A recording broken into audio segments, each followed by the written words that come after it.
In this video, we're going to be covering terminology, so that way when you watch any of my other tutorial videos, you'll be able to pick up on the lingo and we're all on the same page.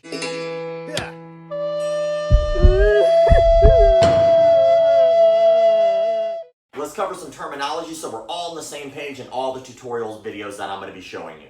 The weapon system you're about to learn is called Nunchaku. I learned this from my instructor. His name was Master Lee Barden, and he learned it from his instructor, Master Roy Williams. If you'd like more information about that, you can type their name into YouTube or Google and find out more information.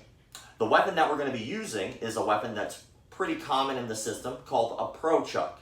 If you want to know more information about a pro chuck and preferences, you can click on the link below that I've added in the description to find out why I use these particular ones and not the longer chain or the longer rope. Again, it's 100% preference, and 90% of the things that we're going to cover in these videos doesn't really matter what type of nunchuck you use.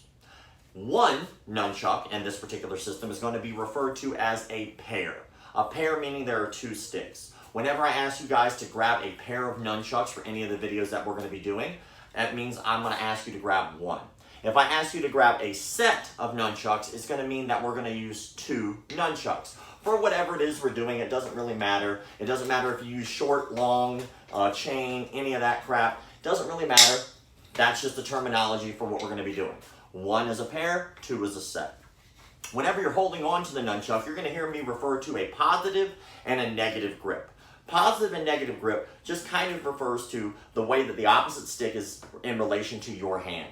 So if I'm holding on to the wand, which is going to be the term we're going to use for the stick we hold on to, I'm going to hold it in a positive grip to start. Positive, meaning that my thumb can point at the opposite stick. If I ask you to hold the chuck in a negative grip, that means I'm holding it upside down. My thumb can point away from the opposite stick. Now there are three different locations on the nunchuck in which you can hold. You can hold mid, low, or high. If I ask you to hold the nunchuck low, I want you to hold the nunchuck with about an inch or two of nunchuck at the end, so that way if your hand gets a little swayed, it doesn't fly off. The mid is going to be a little bit more like a transition between low to high.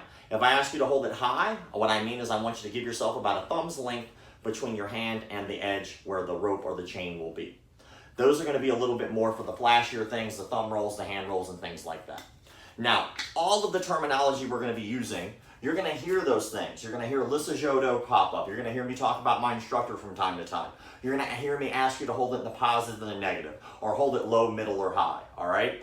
If you're watching this video now and you've been referred back to this video, good for you, because that means you're actually trying to learn the system. One last little thing in closing for this, I'm not trying to change what you're doing. I also think that a nunchuck is probably one of the most impractical weapons ever. You're probably never going to find this on the street to defend yourself. You're probably never going to use this to defend yourself. But again, we're doing it for fun. We're doing it because right now we're in quarantine. There's nothing better to do. And we're doing it for our hand-eye coordination or our dexterity. Hopefully you guys have a ton of fun whenever you work on any of these tutorials.